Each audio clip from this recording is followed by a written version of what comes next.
Pod. Rugby pod.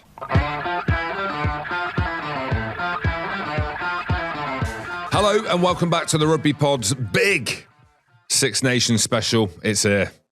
It is, James. I cannot wait for it. Ireland, France on Thursday night. Scotland start their campaign in Rome with a loss on Saturday. And then Steve Borthwick's England. We are 11 on the spin. We're going to win the Six Nations. We're going to dominate Wales on Saturday at Balance Allianz. doesn't look right. Just saying. Balance doesn't look right. We've also got a great guest, a Scottish guest, one of my brothers. He's more like my granddad. He's part of the last Scotland team to actually triumph in a Six Nations tournament. Well, it was the Five Nations back then, but we'll add one and make it six. It's the legend that is Andy Nicol, friend of the show. He's the reigning champion, James. The reigning Five Nations champion still. And the last time Scotland won anything. But there we go. Settle back, enjoy, and make sure you've subscribed on Spotify. This episode is brought to you by Honda. Picking a car is like picking a teammate, and there's a Honda for every kind of player. There's the classic Civic, SUVs for bringing your kit anywhere, and the compact Jazz for daily runarounds. Plus, the sporty Prelude on the horizon, bringing the power off pitch. There's EV options, hybrid options, plus safety features like adaptive cruise control and lane keeping assist as standard. Classic Honda reliability and peace of mind. Visit your local Honda retailer to discover the range and book a test drive. Andrew, we are back on the tools officially this week. Well, I am anyway. It's been a quiet period and I have been holding my toolbox for about 2 months, I'll be honest. I'm ready to go. I'm ready to get back to work. Yeah, it's great to have the Six Nations back. I had a quiet weekend. How was your weekend, Jim? Mate, same. It's deja vu. Just getting ready for... You've been cleaning the tools? I've been cleaning the tools ready. I had this conversation with my wife and the children. Life isn't a 10 out of 10 always. If you can have an average life of 7 out of 10, you've got a good life. And I'm down at 2. I'm not down at 2, really. I've been at 6 and 7s. I'm now thinking, right, I need to get out there with the boys again and start getting back to work. So it was a 6 at the weekend. 7's where I'm like, it's been a great weekend. It's been a 6. And that's not a reflection on the children, Beck. It's a reflection of myself. I am itching to get going. I'm trying to think what... You're thirsty? Actually... Yeah, I am thirsty, that as well. I haven't drank in 3 months as well. Here we go. Yeah, it's been quiet. It's been peaceful. And I've been doing a bit of training. There's nothing sexy to what's been happening over the last few weeks and months for me. But maybe that is sexy in itself and cool in itself that I'm actually doing nothing. You've just been doing weights in your jeans. So that's all that counts. I've been present, Andrew. There we go. Here we go. Let's go a bit hippie on you, me old bush. I have been present. Good man. And that's been a good thing. Thank you, mate. You're a good man. Thank you. Well, I was a good man at the weekend. A lot of you know that my dad's been very ill and been in hospital for a long time. So that I got mum and dad down on Sunday, cooked a roast pork. Hell of a roast pork I cooked. To see the old man and mum and everything, because I know the next however many weeks now are graft and fun and drinking and boozing every weekend, Jim. So I thought I'd do the right thing, get my old man down. He saw the twins. He was happy. Got some cuddles off the twins. And then we are on the tools, James. We are grafting. We are having fun. And we are engrossing ourselves in the Six Nations for the next however many weeks. All right, let's fire straight into it then.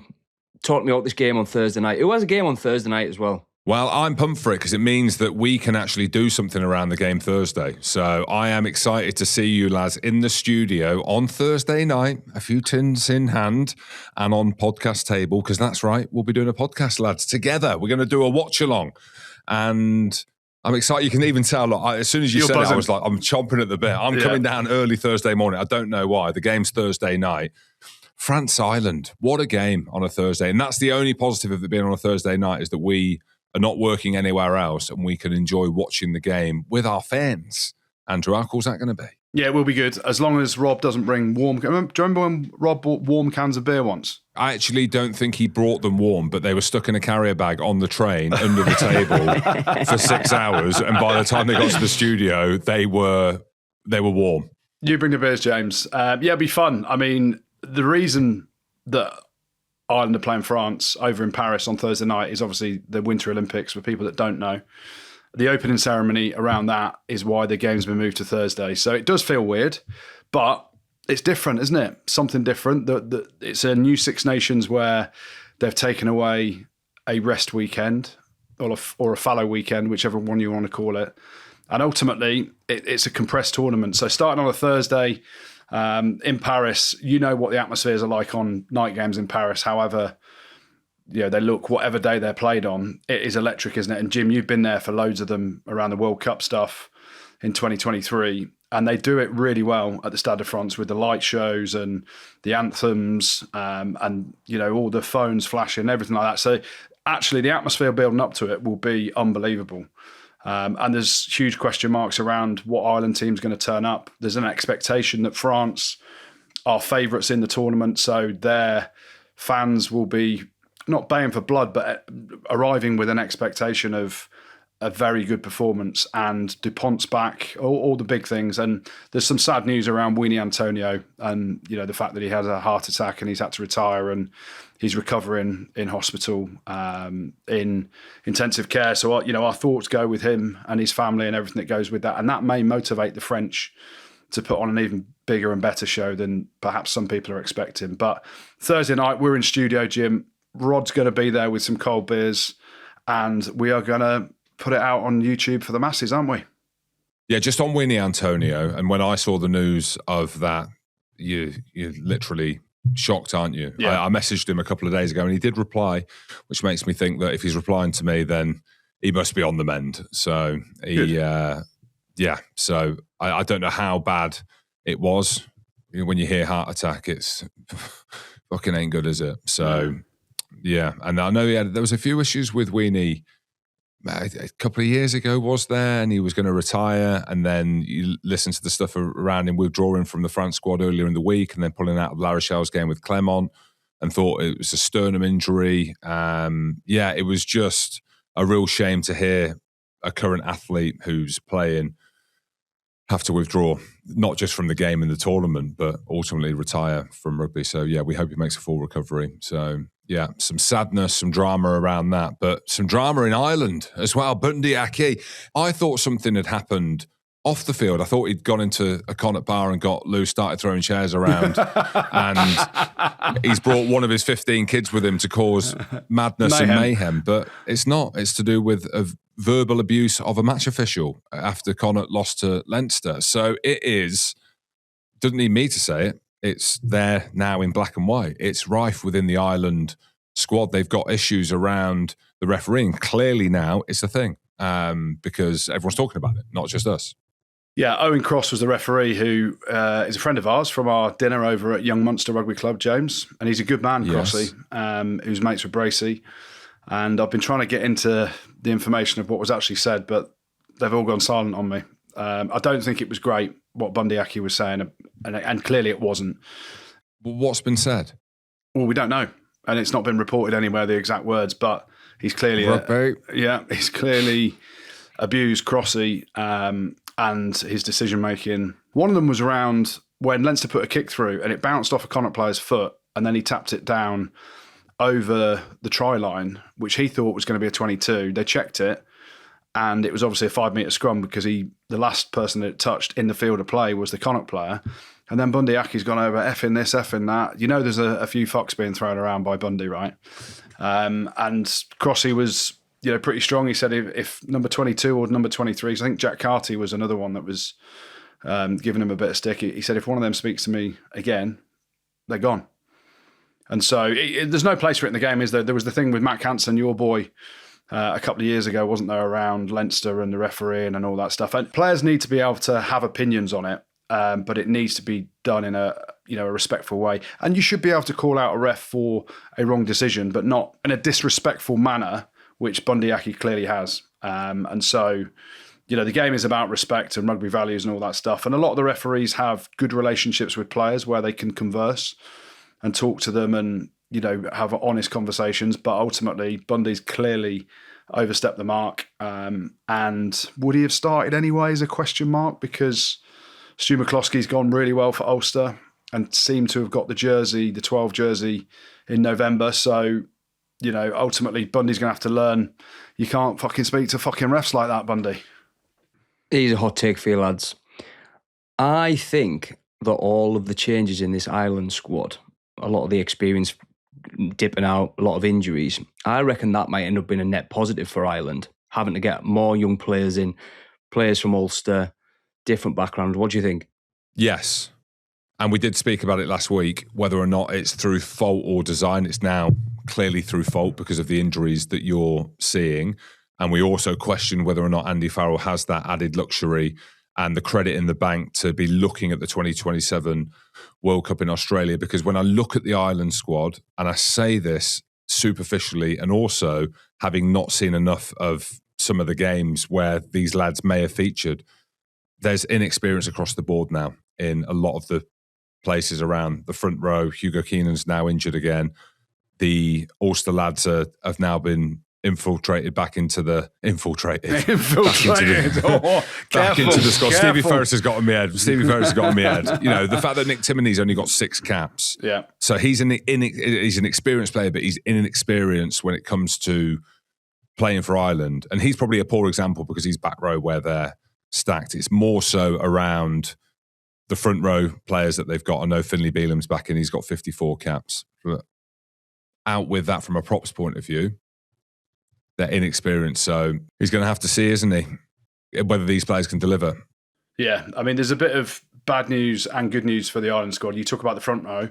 The good news is reports from Portugal on their training camp that Tadhg Furlong is trained and could be fit for Thursday night. He's had calf issues on and off for quite a while now, hasn't he? And there's positive vibes coming out of the Ireland camp around his fitness. So that would be a massive positive for them. But as you mentioned before, the bad news, Hugo Keenan was going to play probably his first game against France since the British and Irish Lions tour when he scores the winner in Test 2. And ultimately, he's gone and broken his thumb on training camp as well. So there's always positives and negatives. And then you start to piece together who could play fullback. Do you put Stockdale at fullback? Do you play Osborne at fullback? Or even do you put Jack Crowley there? Whatever. Who do you think he'll go with? I think he'll go Jamie Osborne. Yeah, I think he'll go Osborne. Stockdale's been going really well for Ulster there, but I just think he leans back into the Leinster way of doing things. And Jamie Osborne played 15, didn't he? I think he started at 15 in the last Autumn Nations game when I think he came off injured as well. So if reports are that Jamie Osborne's fit, I think he'll start at fullback. But there's some interesting calls, isn't there? Across the team. You go fly half, props, is Tadhg Furlong going to be fit for the full 80? We don't see props really play 80 minutes. So Finlay Beelam will come on. Who's going to play loose head? But then when you put a team down on paper for Ireland, when you start putting in Tadhg Byrne and Joe McCarthy and James Ryan, Caelan Doris, Dan Sheehan, you're talking world-class operators. So, there's doom and gloom around Ireland. We've been over there, haven't we, Jim? And I've been over there a fair bit. And you chat to some of the fans and they're like, oh, this is going to be a brutal Six Nations because of the doom and gloom around injuries. But there's something in this Ireland squad with the players they've got. They'll always be competitive. And a couple of years ago, they went over to France and absolutely smoked them in round 1, didn't they? France have lost a load of caps as well, haven't they, with Antonio retiring, Fiku, Pennell missing from the squad. I mean, I think that's nearly 300 caps as well. So, they're going to be playing in an inexperienced squad as well. Yeah, it feels different for France, though. They've just got depth. And I don't know whether this is because we're closer to Ireland and there is that distance from France and we don't see enough of the top 14. And maybe we're more emotionally engaged in Ireland. We've passed loads of judgment over them over the last few years. But it could be the same in France with their squad and the fact that there's loads of names in there that wouldn't be rolling off the tongue. But I just don't believe that. I see the quality of the athletes and some of the names in that squad and I'm like, man, this is going to be a tough game for Ireland. Hit me with some predictions. Who's winning? I've convinced myself Ireland can do well here.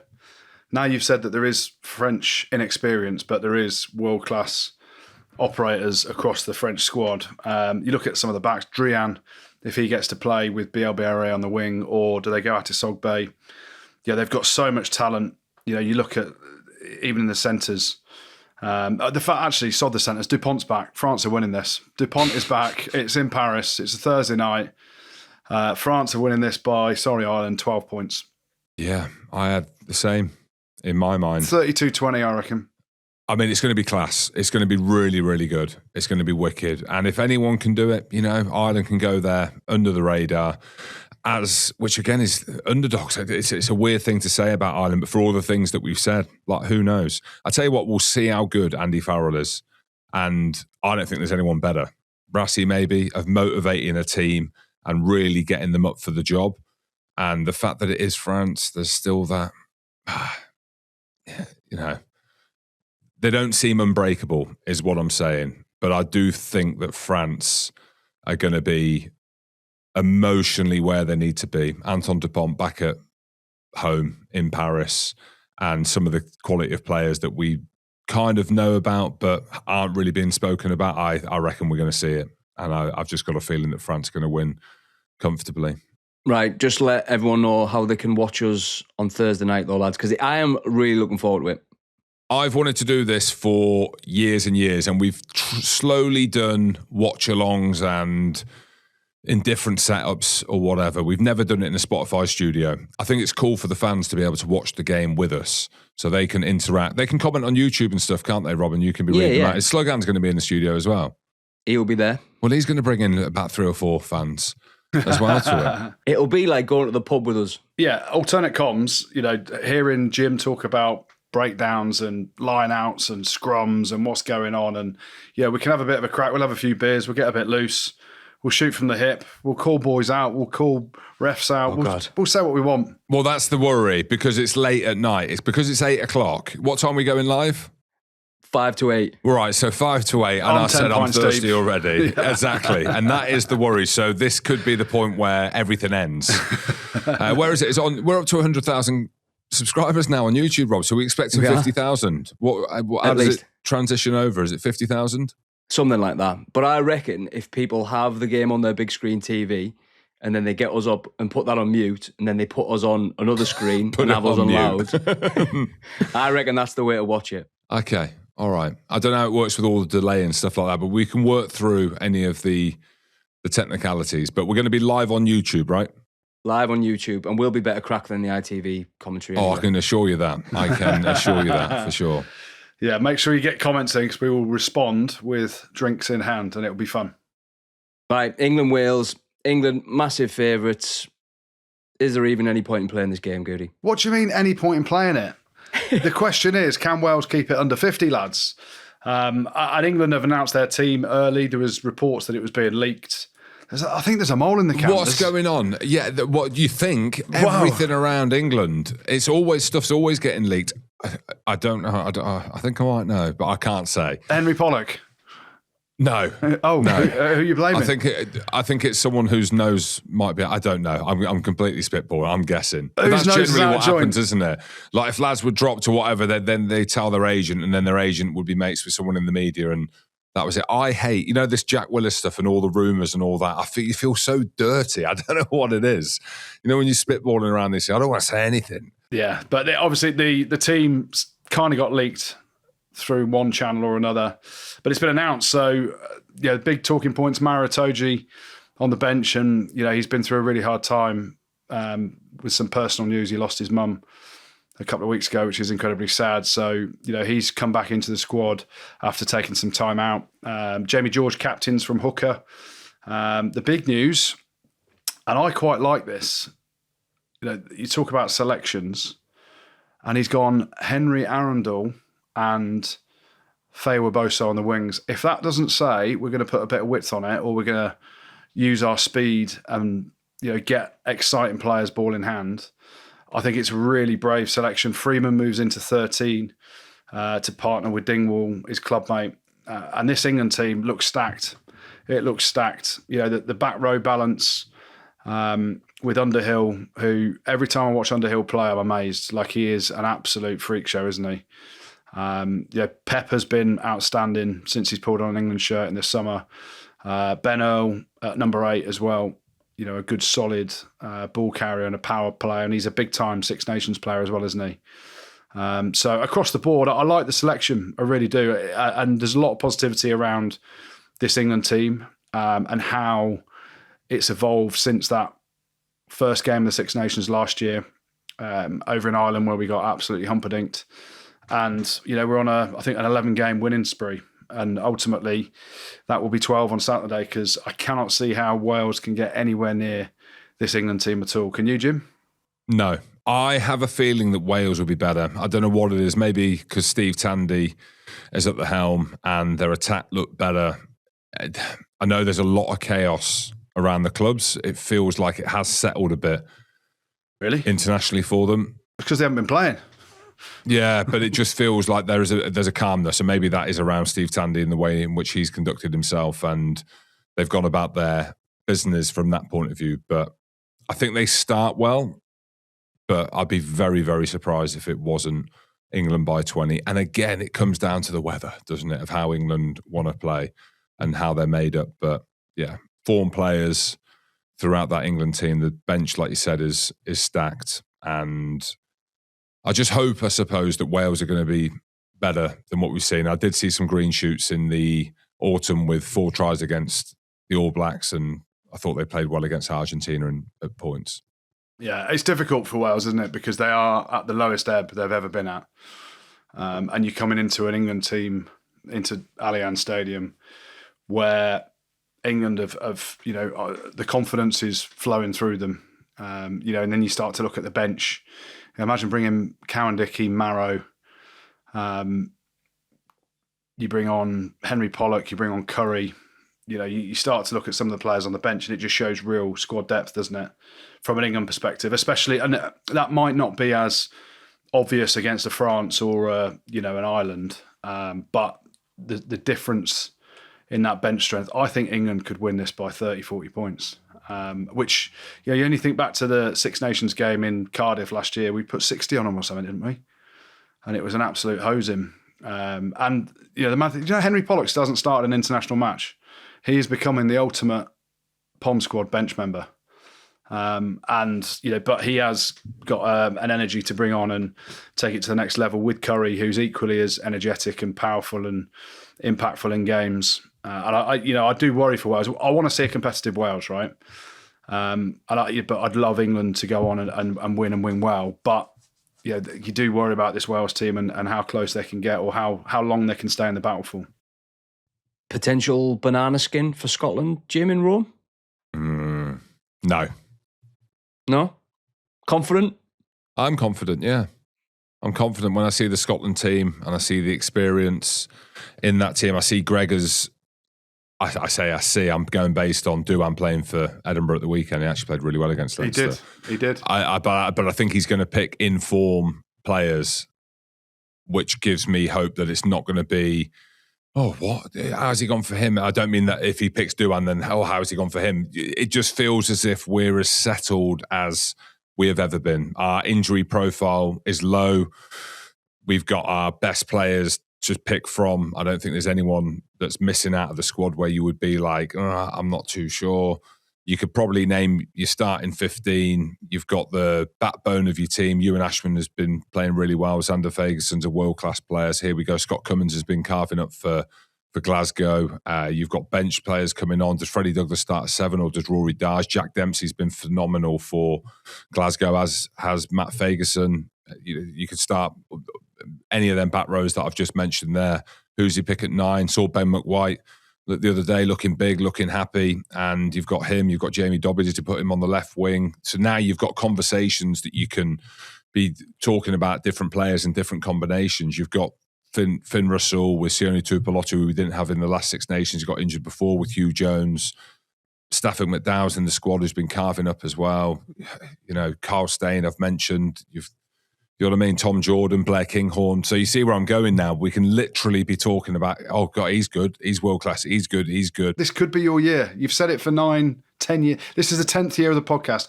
You've said it for 9 years. This is Scotland's year. No. But looking at the profile of the squad and the age average, are we the oldest squad in the tournament? Yeah. I don't think any of that matters. look, it's now and ever. I mean, the way that the games fold, we've got, apart from Ireland away, when I look at that and I look at the games that we've got, England at home, we know that we can win that game just because of everything around it. The teams are probably evenly matched. Where are the French going to be? Who knows? But we've put in some really good performances against them. You know how it goes, lads. It's just week on week. And I'm not worried about this Italy game. I don't think I should be, but I don't know. I don't know why I'm saying that. My expectation of the team is that we should go to Italy and win, and not necessarily comfortably. For me, Italy are missing two of their best players in Seb Negri and Ange Kupawatsu as well. I know Eduardo Todoro. I said it right, Andrew? Yeah, good. In Italian as well. Great accent there, James. Yeah, I know. Well, he's done his knee. Looks like a bad one. I've loved watching him for Northampton. I'm not saying that he would have played, but yeah. So for me, it's stacked against Italy again. But they've been better. And if you go based on what Rassi Rasmus said, he thinks they might finish second or third. And if he thinks that, it means they need to win their own games. I read somewhere last week that Johnny Wilkinson thinks Italy might win it. Yeah. Johnny's also dancing around with the hippies, but whatever Johnny says, and I love Johnny, I don't know. I don't know if he's that close to the Italian team. I think it's a good time for Scotland to go over to Italy, because this has historically been a game where Scotland have struggled towards the back end of the Six Nations, when they've had the high of beating England and then it's like they've lost to France or something, and then it's like, oh, we've got Italy to play, and then you underperform. Whereas Scotland are going to go into this game fully charged up, knowing they have got a tidy run of games in the opening 3 rounds. Play England at home in round 2 and then Wales away in round 3, is it, James? So quite conceivably, they're going to be, whether they beat England or not, they should be in and around the mix at the first week's break after game 3, right? We're better than Italy. We are. The players are better. Like 100%. That's a fact.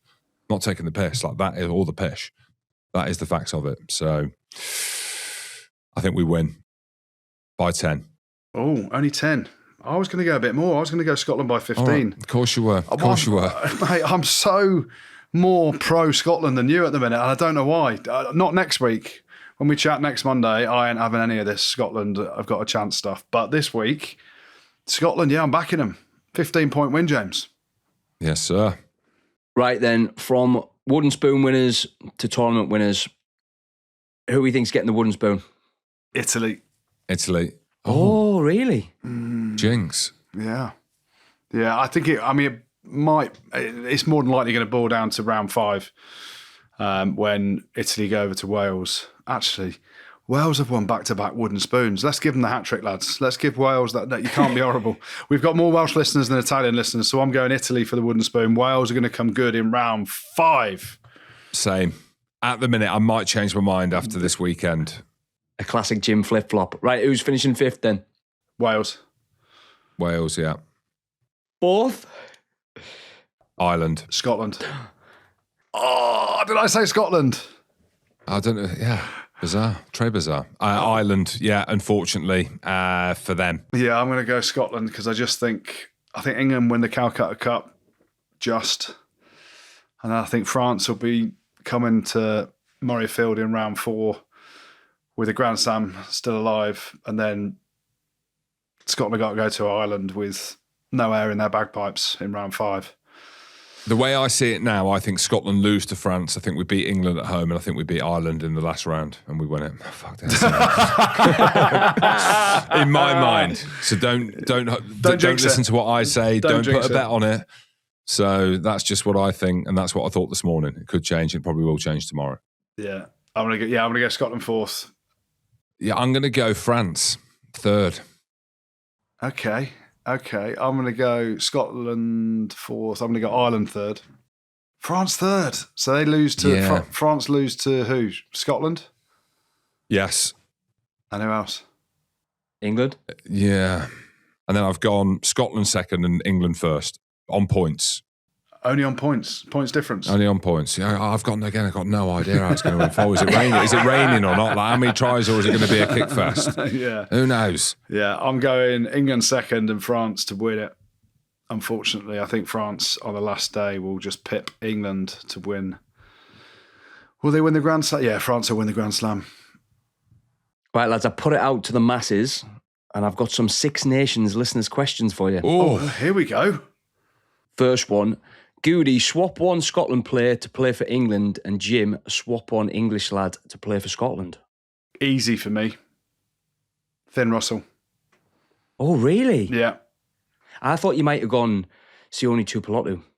He was my very close second, but then Fraser Dingwall, I'm a massive fan of Fraser Dingwall at 12. So I'll have them both, actually. I'll have Finn and Sione Tuipulotu at 10 and 12, and then we'd be unbeatable. I genuinely... He's going to say no one, isn't he? Can't think of anyone. I don't know who I would swap him with. Are you mad? You wouldn't swap one England player with a Scotland player? I've got one England player that I think would add real value to the Scotland team, but I can't think of any others out with that. Go on. Who am I thinking? It's got to be a forward. No. Really? I don't see one forward in there that's better than the Scotland starting player. Marrow. No. He's not better than Scott Cummins. And who's your other second row? Yeah, but okay. So you could say Grant Gilchrist. You could say Alex Craig. I get it, but yeah. So maybe Marrow, but I'm not jumping at Marrow. There's only one player in the England team. Feo Boso? Yeah. Yeah. That's because she just glitz and glamour, that though. No, so surely. for me, Emmanuel Feo-Boso, what he can do in contact is like something I've never seen, and I haven't seen a Scotland player. Douan, now and again on big breaks. Against England, he always does it. England, he does it. Maybe Scotland is saving him for that. But I don't know who he would replace. You could maybe put him on the left wing and then have Kyle staying on the right wing. Genuinely, I promise you, hand on heart, I'd probably take him and fit Emmanuel Feo-Boso somewhere. Henry Pollock off the bench, I'd definitely swap him in. Tommy Freeman, you wouldn't have him? For Hugh Jones? No, probably not. Tom Curry, maybe. All right, Tom Curry, maybe. So the statement from Big Jim Hamilton, the Scottish VC from many years ago, from some of their darkest days of rugby, has just announced on the Rugby Pod that only 2 English players would make a combined Scotland and England starting 15. Squad. No, it's got to be starting 15. Okay, so starting 15. Starting okay. 15. Right, that's fine. You keep pushing me on that, okay? And I've said it through at Gritty because I'm being pushed. How big an impact do you think dropping the second fallow week will be on this year's tournament? From a rugby perspective, it will benefit France and England with the bigger, deeper squads. And then the other squads, potentially, you just need luck. Like Scotland, let's not beat around Jim's bush. You need a bit of luck with injuries because you haven't got the depth. We spoke about it last week. Your starting team's world class. But if you get a couple of niggles to a Finn or a Tuipulotu or Cummings up front potentially, or Rory Darge, mate. When you start picking out 1 or 2 injuries, the depth for Scotland isn't. Xander Ferguson, if he goes down, you get fucked. And that's the thing of recovery. How much can they train? And so, from an England perspective and a France perspective, with the squad depth they've built, I think it benefits them. But for potentially Scotland, Wales, and Italy, it is going to be a bit of a tougher challenge not having that extra week. But fans' perspective, I think it's the right thing to do. The buzz will continue to grow. Like, how down are we going to be after week 3 when you're like, oh, what are we going to do this week? Like, it's a weekend off. You literally got to go back to the family and go, I'm back, hi, and have a long weekend with the family, as opposed to we are watching Six Nations, ruggers, whatever happens. So fans' perspective, it'll be great. And I think it will work from a rugby perspective for the bigger squads with more squad depth. I heard Casada say that it might benefit Italy because they have such a big contingent that has to go back to France or, go back to their clubs during the down weeks. So they might actually benefit from it. Oh, that's the other flip side, which again is just ridiculous. And I've spoken about this every single year where I had to go back and play. And I get that the Prem team was paying for my salary, so therefore that was their prerogative to do that. And we've seen Finn Russell go back, and some players, Biggs, when he was playing for Wales, he'd have to go back and play for Northampton. Absolute mental. that is the case. So yeah, Casada's right for Italy that their players don't have to do that because there isn't that extra fallow week and the risk of getting injured. Jim, serious question. How many T-shirts do you reckon you've binned off in your life because they fit horrendously? Not because of you, just because of the poor quality T-shirts. Too many, Andrew, too many. But I've done some research and True Classic has sorted me right. You've probably seen them all over the UFC and in US sports. They're built for athletes like me and like you, Andrew. They're comfortable and they're for everyday use and very good value with 20% off for our fellow pod mathletes. There we go. Nice shape, soft fabric, and a perfect fit around the shoulders, the chest, and even my midriff with proper length, James. Thank God. Well, yeah, and you're not paying silly money. No, you are not for something that's meant to be an everyday T-shirt. Head to trueclassic.com/rugbypod to check them out and you'll get 20% off everything in store. How good. That's trueclassic.com/rugbypod for the best T-shirts in the game. How are you, Andy? How are you, mate? Yeah, fantastic. Thanks for having me on. Hey, great to have you. Friend of the show. Mate, we'll get straight into it. You're mates with Tooney, right? And I'm sure you have these conversations, some of them that you can't share. Maybe give us a little bit of insight into that. Like, how does he feel about it? So forget what we say. How's he feeling about this squad and Scotland's time in this era? Well, Jim, he genuinely thinks this is the strongest squad he's ever worked with Scotland. And I think we can all see that. You know, we've over the years, there's been, we got to a place where there was a good first 15, but the bench was pretty light. Now the bench is really strong as well. So Gregor is fully confident in this squad and thinks, that they're top quality. And in many aspects they are, guys, aren't they? I mean, if we're basing this conversation on talent, this Scotland squad has got so much talent. It really has.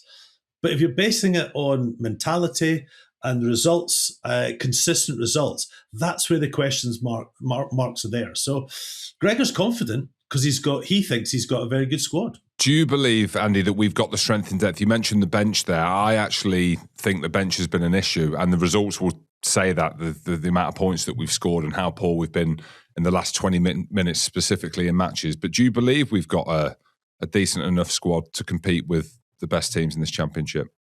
I think we do, Jim, but we've got no evidence to back it up. And that's where, hey, listen, I heard you talk last week about 10 years of doing the show, and you talk up Scotland every year. He says it. This is our year.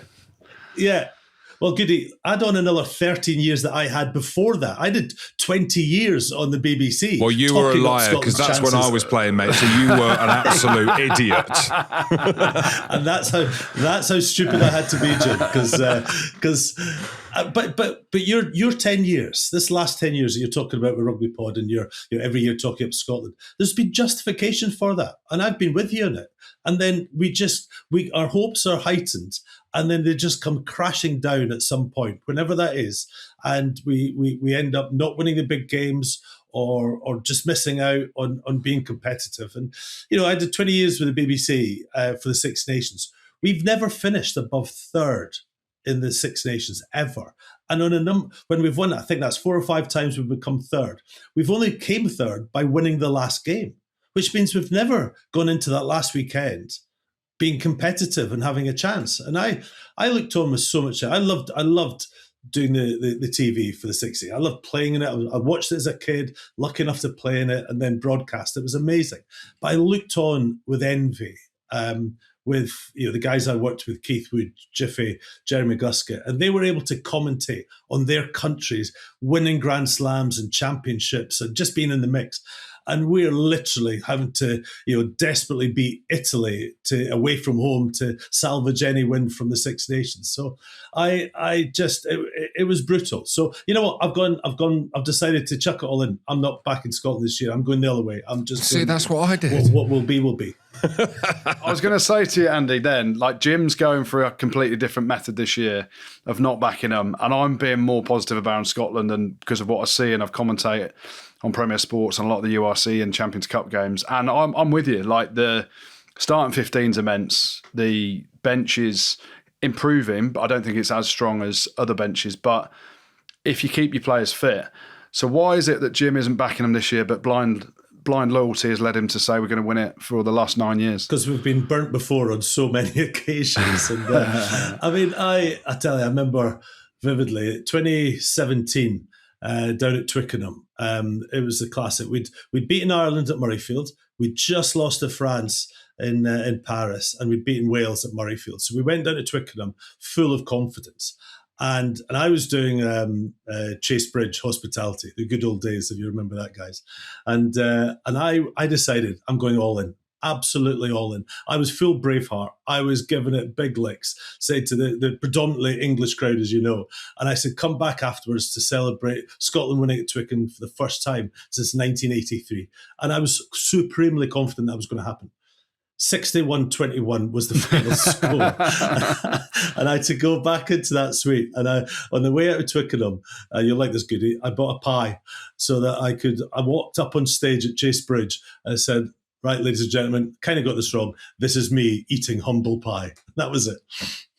Andy, with that, and it's great having you on because you've been across the different generations, and like you mentioned, you did TV for so many years as well, but you also stepped outside of the Scottish bubble by playing at Bath as well.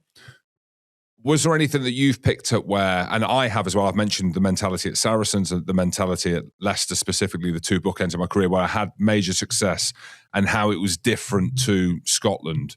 Maybe give us your insight into the mentality aspect, because that's what it is. That's what people will say. People will say, oh yeah, we can do a job against England or we can beat a France, but mentally we're fragile, and we always have been. Yeah, and there's good evidence of that. When I went to Bath, it was amateur. I went down in 1994, so the game was still amateur, but I went into an incredibly dominant winning team. And I just loved that because, in Scotland, you just didn't have that. And I'd never experienced it. And that winning mentality, the expectation that you win every week was just incredible. And, and it just rubs off on you. And it's no criticism of any players in Scotland or, say, Wales at the moment, that if you're just week in, week out, losing and not really getting any sort of confidence or momentum, it just takes you all the way down. So it was a massive shift when I went down South, Jim, to play at Bath, just for that different mentality. And, and that's where we've got to tap in. Scotland have to tap into the Glasgow mentality, because the solutions are there. And, everything that was criticised about Scotland in the autumn test, losing a 21-0 lead to Argentina, Glasgow turned that around against Toulouse. So these guys can do it. Let's be honest. The Scotland team in the next few weeks is going to be predominantly. I've got 9 Glasgow players in my starting 15 for Scotland. So the mentality to turn that around, they're a winning mentality. They've got that the knowledge of how to win tight games against big teams that maybe they're not expected to do, and the confidence that they've got from that European run has to come into the Scotland changing room. And so Gregor's job here is tap into that and maximise that as much as you can, because, Finn's got it obviously with down at Bath and as a key decision maker. Cam Redpath will be in the squad, again, experiencing there, Josh Bayliss. These guys, the best thing that happened to me was leaving Scotland to learn from a different environment. And what you learn is that actually everyone that you thought was up on a pedestal are not that much more above you. And so I think Scotland just need to tap into all that, every advantage they can from Glasgow, because that's a real positive environment to tap into. I love what you said there. Many a man should say this as well. The best thing you ever did was leave Scotland. That's all that needs to be said. I love how you've clung on to that. And Andrew, you're doing the opposite, mate. I know. You are doing the opposite. I'm coming up there. But talking through the games, actually, when you said before around we go to Italy and maybe round 5 sometimes and we're trying to scrap for a win. Actually, looking at these games and how they're set up for Scotland, is this not your greatest opportunity of winning potentially a Grand Slam, but more so a championship, and going into that round 5 against Ireland with everything still to play for? Goody, it is, but with all the backstory, with everything that's happened to Scotland can't look past anything other than that first game in Italy. The fixtures do look good, But without winning in Italy, then nothing happens. And so we can't say, oh, we've got England at home, second game, we've got Wales away. We could be 3 from 3 before we welcome France into Murrayfield, where we've beaten them before. We can go to Ireland to win a Grand Slam. That's the Andy Nicol a few years ago. I might have said that. Why can't you say it? I'm not saying it. No chance. Because, Goody, the evidence is not there. It's just not. And so, as I say, if it came down to talent-wise, do I think Scotland can beat Italy in Rome? Yes. Do I think Scotland then can beat England at Murrayfield? Absolutely. And then it's going down to Wales. The most Scottish thing we will do this year is beat Italy, beat England, then go down to Wales and lose in the third game. That's a horrible mentality to have. But in the absence of any consistency, you can't say that Scotland can look beyond the first game. Andy, what was Gregor like as a teammate when you played? Loose. I heard he was loose. That was the rumours were that he was loose. What? Loose on the pitch or loose off the pitch? Both. I've heard both. Legends. Yeah, you're right, actually. There's no different answer to that. No, he was a brilliant standoff. And you can see a lot in Gregor and Finn Russell. But Finn and Gregor will tell you this. Finn's a much better better kicker all round than Gregor was. Gregor was so instinctive. He had a brilliant rugby brain. But you saw when Gregor had the right people around him, he excelled. He got better with the better people around him. And the Lions in 97, when he had Scott Gibbs and Jerry Guscott and Matt Dawson inside him, he was just outstanding. And again, with Scotland in 99, when he had John Leslie and Alan Tate outside him and a pack that was giving him ball, won the last Five Nations Championship, probably should have won a Grand Slam with how we played down at Twickenham. So Gregor was brilliant. I loved playing with him. He was just, because he'd never, and you see this now as him as the coach, he was never too high or never too low. If whatever happened, he just dealt with it. And Goody, in that position more than any other, you've just got to get on with the next job. And Gregor was brilliant at just moving on to the next job. And so what you see in Finn, I think is very similar. They just dust themselves down. They don't let whatever's just happened to them. Gregor made some mistakes, howlers over the years, throwing interceptions against Italy. I remember in 2000, he threw a missed 2 to nobody, it bounced up, and he tried to, somebody tried to do an overhead kick, they scored. It was just opposite bonkers. And Gregor was at the heart of it. But he was also brilliant, absolutely brilliant at times as well. So you saw the rugby brain that he had, and you could see why he has gone into coaching and been successful, because he just sees the game quicker than most. And as a standoff, that was essential. As a coach, that's essential. And I think he's showing that. You've said success for Scotland looks like finishing the top 3. I'm very positive about how well Scotland can go in the Six Nations. I want to flip it. And if they have a shocking Six Nations, I know this is a tough question to ask you because you're Gregor's mate, but it is a lot of stuff that's been said around the Six Nations and what happens in Scotland. Franco Smith's doing really well at Glasgow. What does the next steps look like if the Six Nations isn't great for Scotland with the squad they've got? I think the reality of professional sport, Goody, is that there'll be serious questions asked, and if they're going to make a decision, they've got to do it probably immediately after the Six Nations, because there has to be time for any new coach to bed things in for the World Cup that's taking place next year. So, that is inevitable if results go against Scotland. I think Scotland are a well coached team. I think I've heard Big say that on this over this pod over the weeks and months, and I agree with that. They look good. There's something missing, and I really hope that they find whatever that is missing, because I think the talent's there. We've said it. The technical ability, the tactics are there.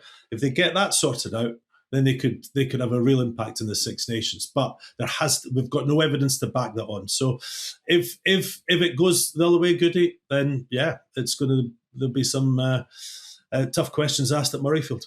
Andy, you are that big time in Scotland now, so not just as a player, but as a pundit as well, that you've now got your own clubhouse named after yourself as well. That's when you know that you've made it. Okay, me and Goody had the Andy Goode Suite at Leicester. I've never had anything named after me, but you've now got the Andy Nicol clubhouse. Maybe tell us a little bit more on the listeners who want to come down and see you and all the guys. I named it myself, so it's That's fine. That's fine. That's how what we we do. yeah. But so what it is, it's an indoor fan zone. For the last 2 years since I stopped doing the TV, I've maybe not enjoyed the match day experience at Murrayfield in the game as I thought I would. And I heard a lot of people have said this as well. So I thought there must be a fantastic match day experience we could have in Edinburgh without actually going to the match. So basically, we've got an indoor fan zone at the EICC. So we've got 3 large screens, think long trestle tables. So think darts, but without the fancy dress. German beer festivals. Come as fancy dress though, surely. But just a bit of fun, and it's indoor. And so in February in Scotland, it could be anything: cold, wet, rain, snow, the whole lot. So it's a chance to wear your Scotland shirt and your England shirt in a warm, good environment with bars ready accessible, toilets ready accessible, and myself and Will Greenwood are going to be giving our insight.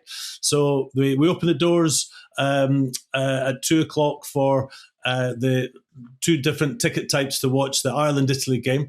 And then we've got the corporate tables, we've got the blue zone, which gets you a guaranteed seat, a reserved area. You get 2 drinks, you get snacks, you get free entry into a prize draw for some wonderful prizes.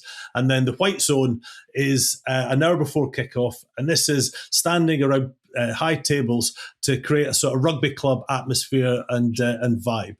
And so everyone gets the insight from Will and myself about 20 minutes before kickoff, what's going to happen, tell a few stories, stop for the anthems, watch the TV on 3 large screens, do the halftime analysis, same again at the second half, do our post-match analysis, what's happened, and then we've got half an hour of some of the great sing-along songs like 500 Miles and Sweet Caroline and Loch Lomond, just to have a great day. So, God Save the King in there or not?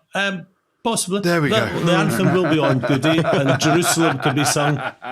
Mate, forget the Swing Low. I hate that song. I like the Jerusalem one, to be fair. I can't stand it. No. I just can't. I mean, the songs, anyway.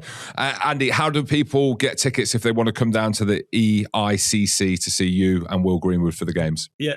All details are www.andynicholsclubhouse.com. Open to everyone, all ages, families. It's going to be a fantastic afternoon, and hopefully we'll be watching Scotland lose the Calcutta Cup. Lose. The end. Well, that's great. That's great. I'm not saying anything. I'm just staying silent on everything until the game, and then I'm going all in. Andy, mate, you're a legend, and I know that you're a fan of the podcast, so it's awesome to have you on. And I don't know whether we'll see you again in Hong Kong. We got booed off stage. That gig we did was way too posh for us. I remember opening the gig, Andy Nicol's hosting, and I tried to kind of warm them up a little bit, and some guy shouted, "Just bloody get on with it." I thought Goody was fucked. That dinner is the sort of poshest you'll do in Hong Kong, and it goes downhill both physically and metaphorically for the rest of the week in Hong Kong, doesn't it, boys? It does. I know, yeah. But no, looking forward to seeing you anyway, Andy, over the next few weeks. So great to have you on. Keep up the good work, guys. It's a great show. Thanks, Cheers. Andy. Good luck with the Andy Nicol Clubhouse. Thanks, guys. Really appreciate it. Cheers, Andy. Pleasure, mate. Anytime. Cheers, Andy. Top bloke. Top lad. Yeah, he is. He is. Good man, isn't he? We've done a fair few dinners and events with him. He's, like you said, a very proud, passionate Scotsman. And you're all sitting on the fence this year. You're all saying, not sure, in the expectation that actually, in your own minds, you don't want to say it out loud, but you all think you can win it, James. Right, Andrew. In other news, there's not that much energy for this one. No, there's not a huge amount. So I don't feel that. All right. In other news, I have said it, and I only say it like that when there's loads of other news, and there isn't loads of other news. But there's a few things to get through. Freddie Stewart, who I'm very glad to be seeing starting at 15. You know, I'm a big Freddie Stewart fan. But he and I are aligned on what he said. Let me tell you what he said. He's made a suggestion to change the aerial contest and the rules around that. And he wants the rules changed so that players can't jump up with one hand. No, rules is rules, mate. Okay. Rules is rules in my ass. Okay, you can call them laws, I'll call them rules. That a player can't jump up with one hand and slap the ball backwards. And I understand why. I think the whole thing, and I love chaos. I'll probably said it 10 times on this podcast. But the mechanics around now that compete around the high ball, and he is one of the best in the business, in the world at doing it, I can see why he is making the suggestion that players can't just tap it back and they need to go full grab.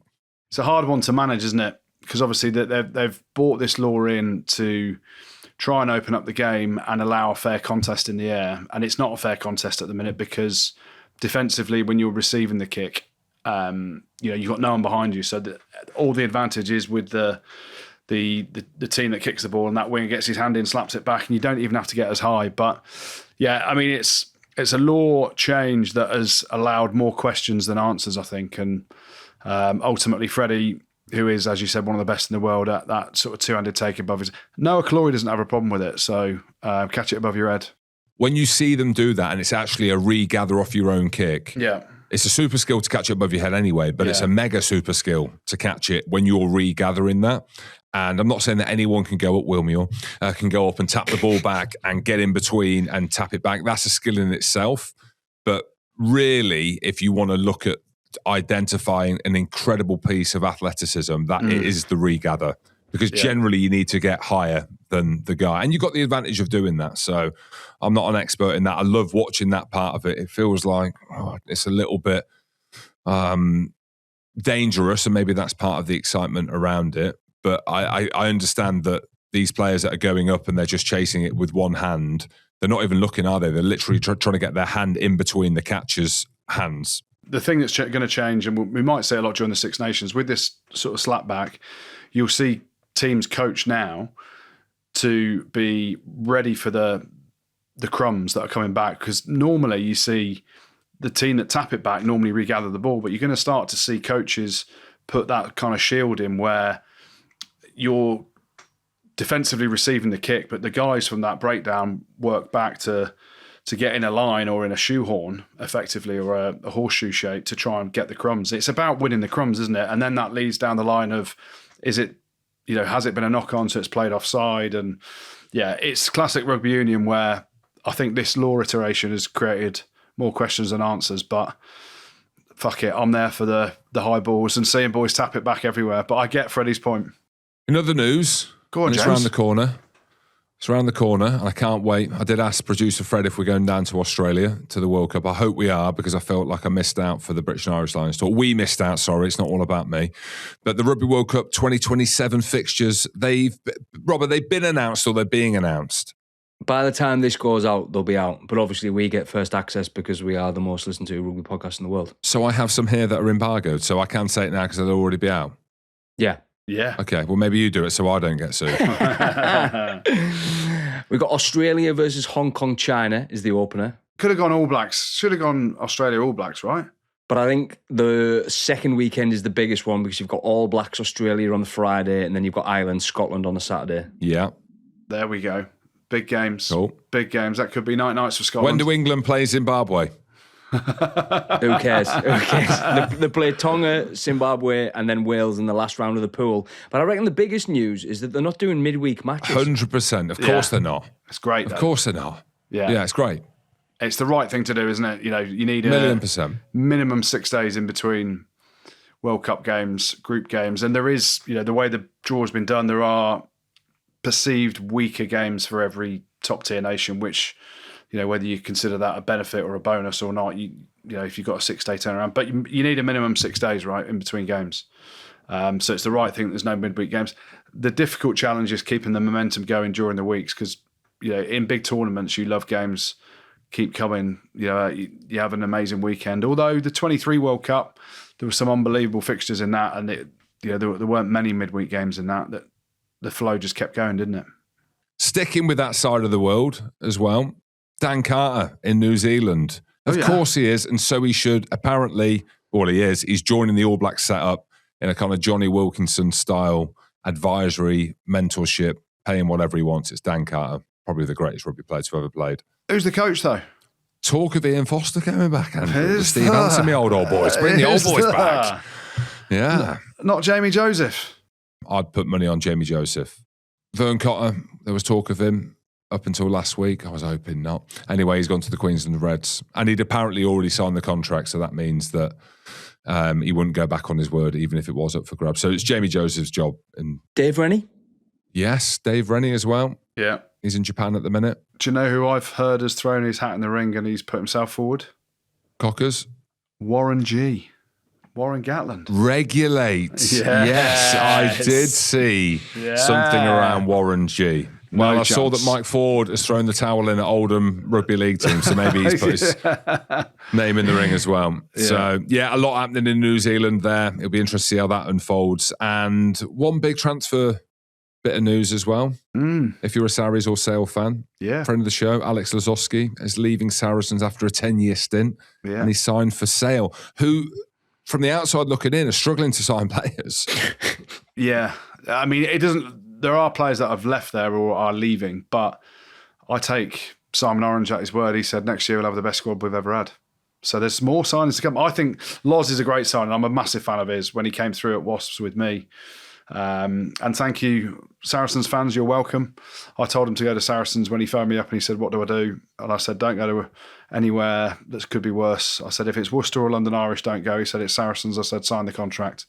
And 10 years later, he's still there. But it's a great signing for Sale. He's had some tough luck with injuries recently. But he had an Achilles, tore his Achilles, he had surgery on it. Yeah, classy player, real classy player. Love him.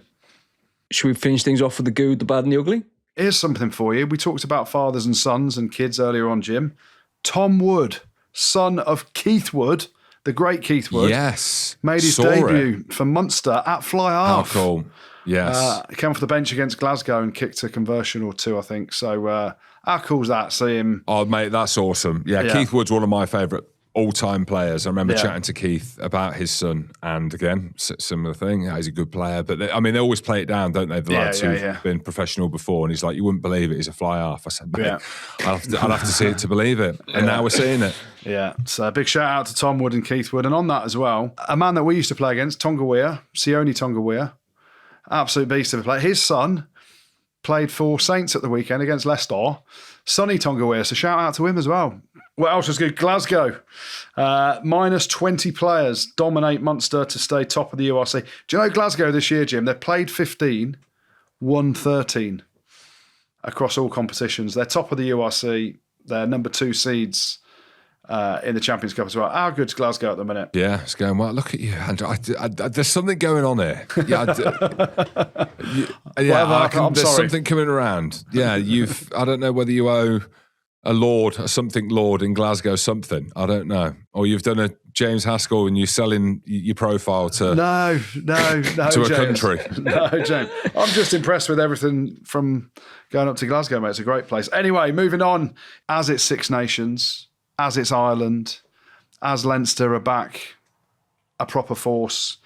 Leinster are going to get the good this week. Their 11th win on the spin in all competitions. We gave them a load of heat at the start of the year. So's everyone else, but they've got about 45 players away in the Ireland camp, and they got their 11th win on the spin. Scott Penny with a hat-trick.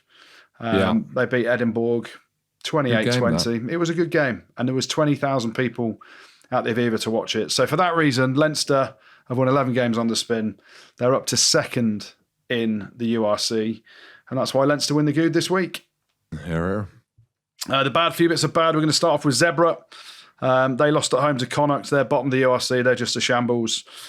Sticking in Italy, bad news for Italy. Eduardo Todoro had a nasty knee injury in Italian camp, so he's going to be out for quite a long time, I think, from what you hear. So bad news for Saints and Italy fans with that. Munster get a shout out in the bad. They've now lost 5 of their last 6 games. This time up at Glasgow. But we're not going to give any bad news this week. We're going to give some sad news, which, as we know, is to Weenie Antonio and the news around his heart attack. He's been in intensive care and is recovering.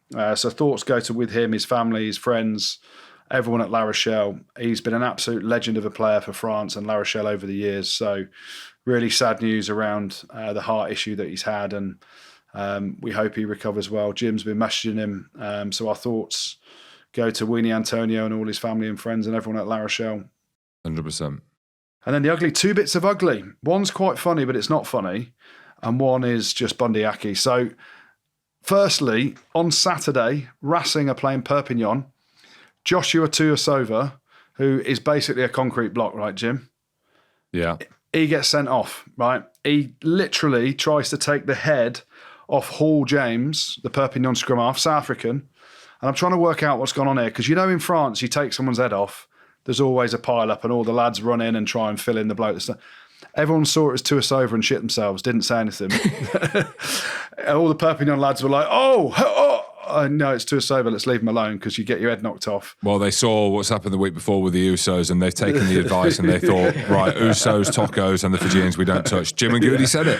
Yeah, exactly. Or they just don't like Hall James there and scrum half because you know what it's like in France. If someone takes someone's head off, everyone's piling in, but they basically shit themselves. Unless you know that they can go, and then it's one of them where you just say, ref, you're going to sort it. Yeah, exactly that. So that was one bit of ugly, but the ugly this week has to go to Bundy Aki, who's got a 4-game ban for abusing our friend Owen Cross, who has got a calf injury as well in the Challenge Cup final last year. And, he's a good man. We've had a few beers with him. So Bundy Aki, you get the ugly this week. And I'll whisper it, Joshua Tuisova, you can have a little bit of it, but I'm scared to tell you that as well. Shout-outs to finish, lads? Yeah, we've got a few shout-outs. First one to Richard Pennington and everyone at Wandsworthians. Sounds posh. Yeah, it sounds very posh. Wandsworthians, how I'm struggling to say that, tongue-tied. Anyway, AKA, this is better, the Dubs. They've been named the UK Grassroots Club of the Month. A great club, great family vibe. Keep up the great work. Wandsworthians. There we go, James. Also, a big shout out to Ali Walker, who is attempting to run the North Coast 500 in June. That's 516 miles, which is absolutely bonkers. He's doing it for the My Name's Doddy Foundation, having already raised thousands of pounds for it as well. And he's a former Mar RFC man from Troon. Basically, a Scottish legend, Jim. On the pitch, loose as a goose on a night out, and one of the very best blokes going. So fair play, Ali. 516 miles, and you love the smash. You're a hero. Well, it's in June, so you might see the sun one of those days. You might not as well. It's quite far north. Congratulations as well to the Battersea Ironside senior women. They're the only club in England fielding 3 senior teams this weekend, and they were the first to have all 3 teams win on the same day. Good stuff. And also, over in Natty 2, a big shout out to Sheffield Rugby's Christian Hooper for scoring his 100th try on his 100th appearance for the club at the weekend. What that says to me, if you score 100 tries in 100 games, you're playing below your level, lad. So Christian Hooper, 100 tries in 100 games, you need to be pushing yourself up from Nat 2 to Nat 1. Unless he's 65. Yeah, well, maybe, yeah. Yeah, get yourself in Nat 1 or the champ, pal. And the last one is a shout out to all our listeners and all our fans, specifically the 100,000s of you that have subscribed to YouTube. We did it. And we did it early in the week as well, Rob, didn't we? So what do we get off YouTube? And apparently you are getting a pair of trainers as a bonus. That's what was the rumour going on the group chat. Yeah, we get a plaque. We get a silver plaque, and I'm going to buy some new trainers.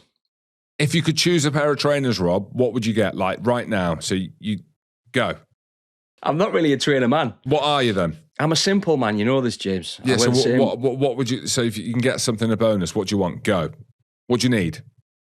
He needs a hair transplant. Yeah, to be fair, a hair transplant would be top of the list as the trainers. You know, Jim rang me the other day with an intervention and basically said I should shave my head because I'm clinging on for dear life.